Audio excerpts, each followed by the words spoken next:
War and Peace Report. I'm Amy Goodman with Juan Gonzalez. Well, some 500 million small farmers in poor countries are suffering from hunger, partly because of large-scale land purchases by foreign investors and the growing use of biofuels. That's the message that the United Nations Special Rapporteur on the rights to food had for the General Assembly last week.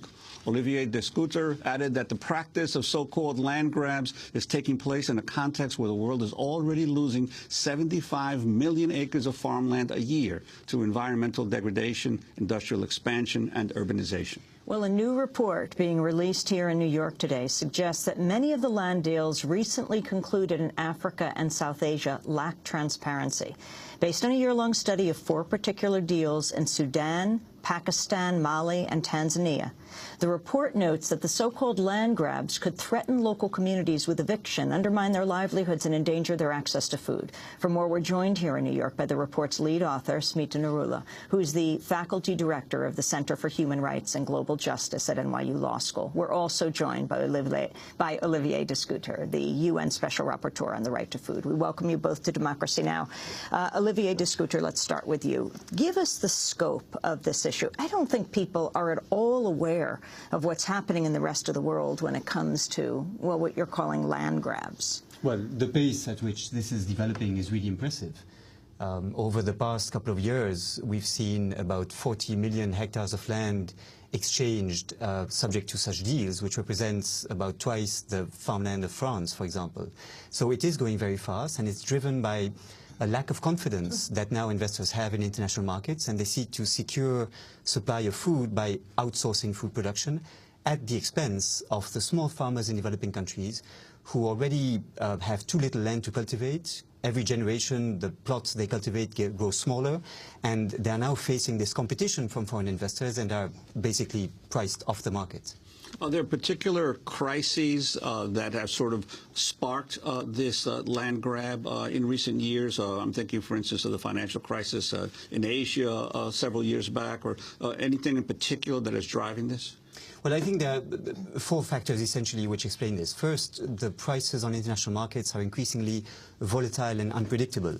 And so countries understand that to ensure their food security in the future, they need to buy land in order to secure stable supplies of food by outsourcing food production. They don't trust the international markets anymore. And the global food price crisis of 2008 was, in that sense, a wake-up call for them. Secondly, there is a push towards the production of biofuels, which is one of the main drivers behind this race for farmland.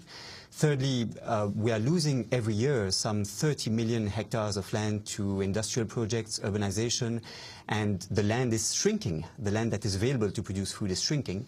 And fourthly, many countries are now lacking water. This is the case for China, for example, which has to feed 22% of the world's population with 8% of farmland, but which has not enough resources of fresh water. And they try to buy land abroad because they know that in the future they will need this to feed their population. Wall Street banks. Can you talk about the Wall Street banks that are doing this? Well, absolutely. I think we have to realize that although much of the media attention has gone to countries purchasing land abroad, in fact, the main actors here are private investors and mostly investment funds who use land as an asset, as a speculative asset, and they know that the price of farmland will continue to rise in the future.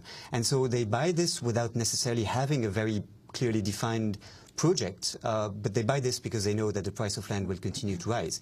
And it is for them a means to basically hedge the risk from other investments they make. They know that it's a relatively safe way to invest their money, and it is indeed increasing the pressure on many populations. Can you name names?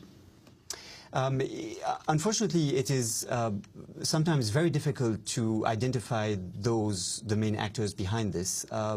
The reason is that many of these deals lack transparency. They are not discussed in public, not presented to parliaments. They don't lead to negotiations with the local communities concerned. And for everybody, it is very difficult to identify who are the actors behind this. Well, Smita Narula, you've tried to track some of these deals, especially in countries that people would not expect this is going on, in Pakistan and Tanzania, 2 countries that are experiencing huge domestic problems, obviously. Could you talk about the specifics of what you found? Sure. The report that the Center for Human Rights and Global Justice is releasing today actually looks at this, hones in on 4 case studies that tries to put a little bit more detail to the broader phenomenon that Olivier was speaking of in the context of over 1 billion people going hungry today and over 40 million hectares of land transferring hands, particularly agricultural land. We try to see who these investors are, the kinds of investments that are taking place, and our major findings as well speak to the lack of transparency that Olivier mentioned.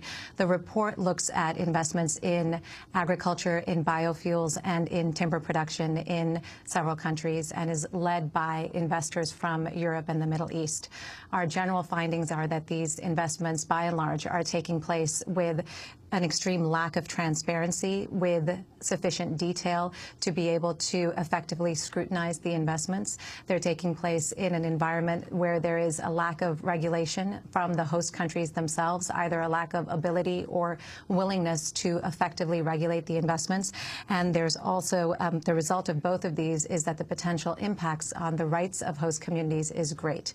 We are concerned in particular about food security, about water shortages, and about depriving millions of people to access to the very land that they depend upon for their livelihood and resources. But when you say lack of transparency, I would think that in most countries, when land passes hands, there has to be a deed, and there has to be a registration of that deed, so that there has to be a way to find out who owns the land, right? So in a number of the countries concerned, the rights of the communities that are occupying the land are actually very unclear.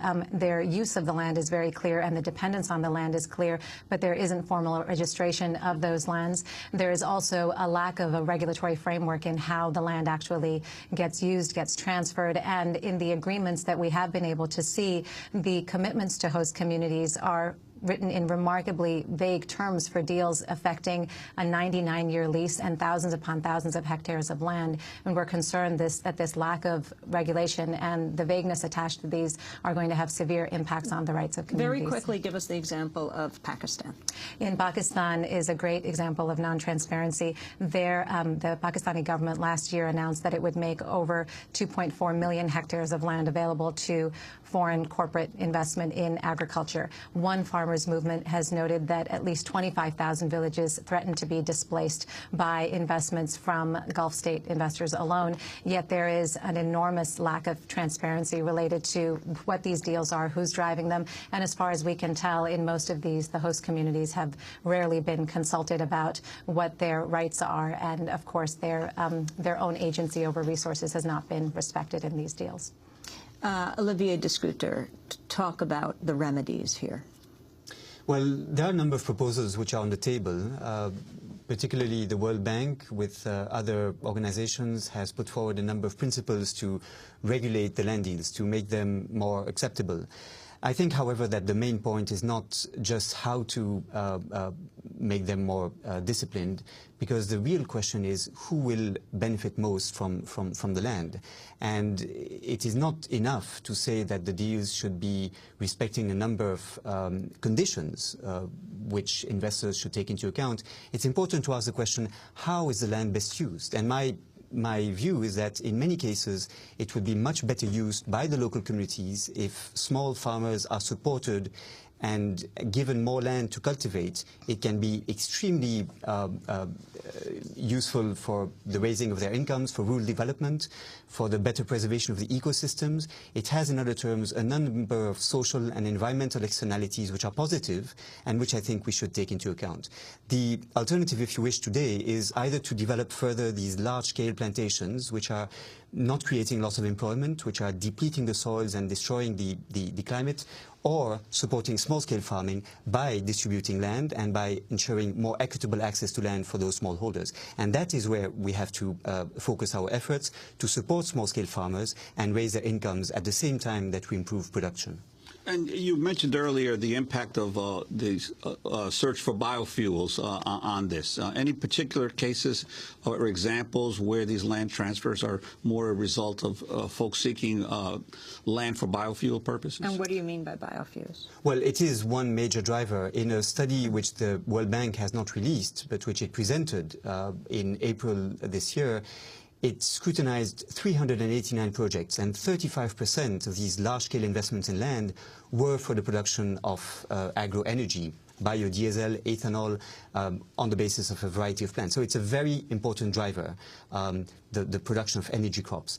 And one of the cases, indeed, that they studied by the NYU report concerns the production of biofuels, and it is just one of many examples. This is one major driver in this process. Smita, who gets the money? I mean, when you talk about in Mali, in Pakistan, in Tanzania, who is being paid? And what happens? Are people just told, get off the land now? So there's a variety of practices, and the example in Mali is actually an example of a good practice where a company has come in, has made local farmers shareholders in the process, has not transferred land, and has actually tried to ensure that the benefits of the investment go straight back to the community. We include that as an example of a good practice in a sea of negative practices. In other examples, Mali Biocarbon SA, and it's a Dutch-financed firm. Other companies are in another example that we look at taking place in Tanzania, where Swedish companies are investing in biofuels. A number of questions have been raised regarding how those investments may threaten local water supply, and also questions have been raised regarding community consent. On the question of where the money goes, right now the sums of money that are being offered in exchange for leasing large swaths of land are really token sums and very little, and there's no evidence that it's going back to the communities who may be displaced from the land. We want to thank you both for being with us. Smita Narula at the Center for Human Rights and Global Justice at NYU Law School. And we also want to thank Olivier De Schutter, the UN Special Rapporteur on the Right to Food. That does it for our broadcast. I was speaking tonight at the Bruno Walter Auditorium, New York Public Library of the Performing Arts at Lincoln Center, along with Joe Conason and Robert Scheer, and Saturday night at Busboys and Poets at K in Washington, D.C. I'm Amy Goodman with Juan Gonzalez. Thanks for joining us.